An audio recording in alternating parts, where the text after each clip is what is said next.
अस्सलाम वालेकुम everyone. Lifestyle with आशी के साथ मैं आपकी खिदमत में हाजिर हूँ। आई नो मैं बहुत लेट हूँ।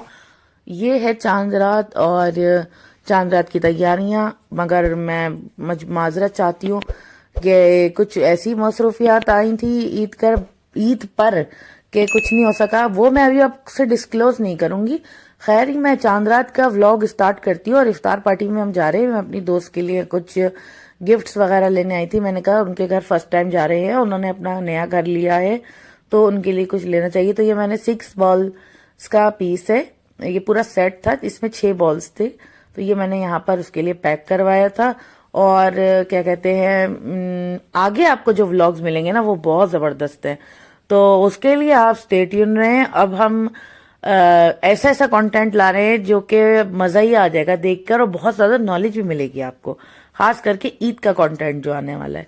एनीवेज, तो ये हमने गिफ्ट वगैरह पैक किया, हम हो रहे थे लेट, हम पहुंच गए इफ्तार के लिए। ये मैंने कैब करी और कैब करके हम जा रहे। तो साथ साथ मैंने कहा आपको जो है ना इस्तांबुल के नज़ारे भी करा दूं। इस्तांबुल के उस दिन चांद रात वाले दिन बहुत अच्छी धूप खिली थी, बहुत अच्छा मौसम था। और बाहर से ही मतलब कार में जब आप जा रहे हो ना तो इस शहर की ब्यूटी ही कुछ और है, खूबसूरती कुछ और है। हर चीज बड़ी ऑर्गेनाइज और बहुत साफ सुथरी, क्योंकि बाहर का मौसम आ गया तो ये सारे हर चीज ग्रीन भी बहुत ज्यादा, ग्रीनरी भी बहुत है, तो उससे और प्यारा लगता है। और ये हमारे घर के पास ही से गुजर रही हूँ मैं, और यहाँ सारे मॉल्स वगैरह बने हुए हैं। आगे आप देखेंगे वीडियो में मॉल्स आएंगे तो आपको काफी नॉलेज मिलेगी। और ये काफी हाई राइज बिल्डिंग है। आप देखिए हमारे इलाके में ना सारी बिल्डिंग्स हाई राइज बिल्डिंग है, और इस्तांबुल का ये वाहिद ऐसा एरिया है जहाँ हाई राइज बिल्डिंग्स होती हैं। एनीवेज, तो हम लोग यहाँ पे जा रहे हैं इफ्तार के लिए, और इफ्तार के साथ साथ जाते जाते मैंने कहा यार मेरे तो कपड़े अभी तक नहीं आए। तो उनके घर के पास एक मॉल है, तो मैंने कहा चलो ये तो मेरे लिए अच्छा हो जाएगा कि मैं पहले तो उनके घर जाऊंगी, उनको उनके गिफ्ट्स वगैरह हैंड ओवर करके फिर इफ्तार से पहले पहले मैं अपने लिए शॉपिंग कर लूंगी।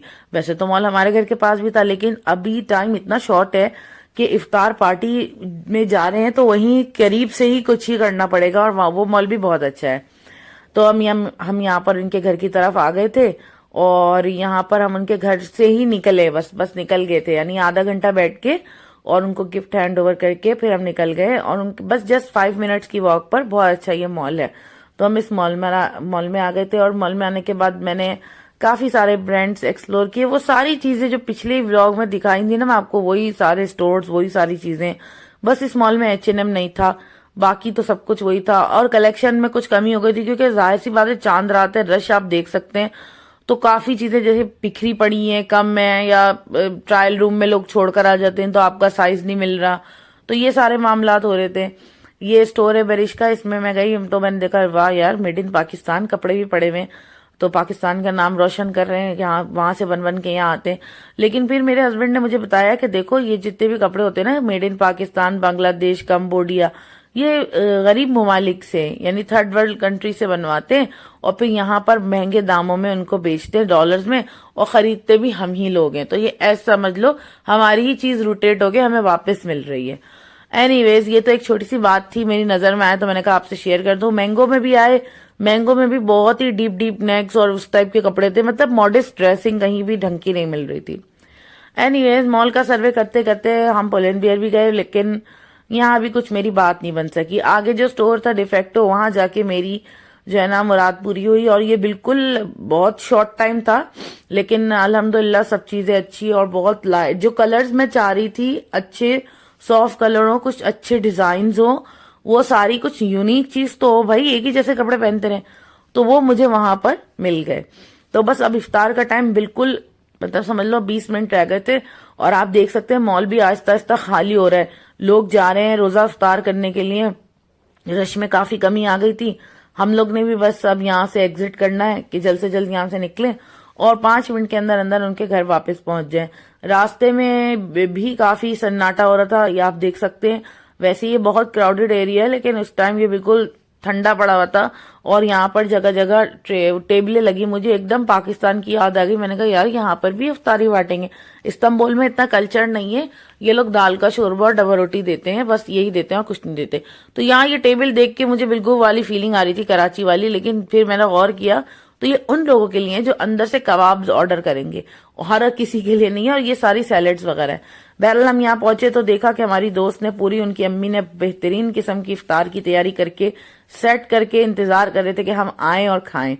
और इसके बाद हमने बिरयानी भी खाई और हमें बहुत देर हो गई, रात के तकरीबन 12 साढ़े 12 बज गए थे। बिरयानी भी बहुत जबरदस्त आंटी ने बनाई, चाय शाय पी, फिर हम निकले और एकदम आप देख सकते हैं रात का टाइम है, सन्नाटे शुरू हो गए। क्योंकि यहाँ पर जब हमारा कैलेंडर आता है ना ईद का, रमजान का, उसमें ईद की नमाज का टाइम भी होता है। नमाज का टाइम है 7:04। तो आप देख सकते हैं मेट्रो स्टेशन हर चीज खाली है। अब मुझे जो स्ट्रेस सवार हुआ था ना कि मुझे जल्द से जल्द घर पहुंचना है और घर जाकर मैंने करनी है सफाई, क्योंकि कल है ईद, टाइम है शॉर्ट और मुझे जल्द से जल्द करना है। और फिर हमारा आगे का जो प्लान है ना उसे भी एग्जीक्यूट करना है। हमारे आगे जो हमारी ट्रिप्स आ रही हैं उसकी भी सारी पैकेजिंग, ये वो सब कुछ आज की ही रात करना है। और आज ही इफ्तार थी और आज ही शॉपिंग कंप्लीट हुई है। एनीवेज, ये ईद की रौनकें होती हैं, कुछ कुछ हो जाता है भाई, ऐसा थोड़ी है कि हर चीज परफेक्ट ही चले जिंदगी में। बस आप देख सकते हैं मेट्रो स्टेशन पे भी कितना सन्नाटा हुआ है। रात के तकरीबन 1 बज रहे होंगे, 1 या 1:30। हम अपने इलाके वापस आए। हमारा इलाका भी ऐसा सुनसान हो रहा था कि बस क्या बताऊं, बिल्कुल हर चीज बंद, एवरीथिंग इज क्लोज। तो बस हम जल्दी जल्दी घर पहुंचे। घर पहुंचने के बाद मैंने आपको बताया था पिछले व्लॉग्स में कि मैंने कुछ चीजें ऑर्डर की हैं अपना लिविंग रूम का, यानी ड्राइंग रूम का डेकोर चेंज करने के लिए। तो वो चीजें मैं वेट कर रही थी कि मैं अनबॉक्सिंग भी आपके सामने ही करूंगी। तो ये सारी चीजें मैंने ऑर्डर की है। मेरी आपने अगर देखा होगा पिछले व्लॉग्स में, तो मैंने टेबल डेकोर थोड़ा वैसा था, एक जूट का वो बिछा हुआ था, उसकी जगह मैंने ये कांच की ट्रे मंगवाई है। और ये आईना भी है, यानी आप इसमें फेस भी देख सकते हैं, चाय वगैरह कॉफी वगैरह सर्व कर सकते हैं। नहीं तो डेकोरेशन के पर्पज से भी ये बहुत एलिगेंट लगती है। इसके अलावा डाइनिंग टेबल का भी मैंने लुक चेंज करना था। वहां पर पहले जो है ना वो डल गोल्ड कलर के मैट्स पड़े हुए थे, आपने पिछले व्लॉग में अगर आप देखना चाहें तो देख सकते हैं। तो अब मैंने ये पूरा अमेरिकन सर्विस सेट मंगवाया था और ये बहुत प्यारा, बहुत ही एलिगेंट था। अच्छा, हमारी थीम जो है ना, आपने देखा है ड्राइंग रूम की जो थीम है वो बेज और ब्लैक और गोल्ड कलर की है। तो हम उसी को नजर में रखते हुए काम करते हैं। और मेरा ये इरादा था मैं बेज मंगवाऊं, लेकिन मैंने कहा यार अगर हमारे तो खाने ऐसे होते हैं, अगर सालन गिर गया, कुछ गिर गया तो बर्बाद हो जाएगा। तो फिर भी stick together with the black. और यहाँ पर बस हम सफाइयां कर रहे थे।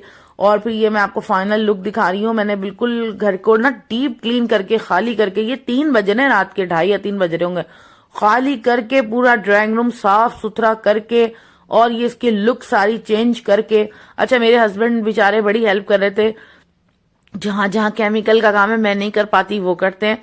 तो ये सारी चीजें हमने करी डन और बिल्कुल इसका वो फाइनल लुक करके इसका दरवाजा कर दिया बंद। और फिर ये दूसरा जो हमारा इसके साथ ही जो दूसरा रूम है, इसके अंदर भी बेड कवर्स हर चीज चेंज करी। ये हमारा गेस्ट रूम है, यानी कोई मेहमान वगैरह आते तो वो यहाँ स्टे कर लेते हैं, या फिर कोई स्टूडेंट वगैरह अगर मंथली लेना चाहे तो उनको भी दे देते हैं। फिलहाल से तो खाली पड़ा है, 2-3 महीने हो गए, हमने किसी को नहीं दिया, कुछ भी नहीं। मेहमान आते वो ही स्टे कर लेते हैं। तो ये भी गेस्ट रूम भी एकदम डन कर दिया। किचन की डीप क्लीनिंग, हर चीज वॉश करके, चमचमाता हुआ मेरा ब्राइट किचन, क्योंकि सुबह ईद है तो हर चीज को मैंने डन करके एकदम चमका दिया। बस इस पे एल्युमिनियम नहीं चढ़ाई, आप देख सकते हैं। और रात के ना तकरीबन बहुत बुरी हालत हो गई थी यार, बहुत बुरी। बस अब हमने पैकेजिंग करी। ये बेल्कनी है, बेल्कनी के भी ग्लासेस ये मैं साफ नहीं कर सकती थी, मैंने अपने हस्बैंड से साफ कराए थे। और फिर मैंने कहा आप लोगों को फाइनल अपनी ईद की तैयारी दिखा दूं। ये मेरे हस्बैंड ने पुल एंड बेयर से टॉप लिया था अपने लिए, ये क्रॉप, ये कार्गो पैंट्स जो फैशन में चल रही है वो ली थी।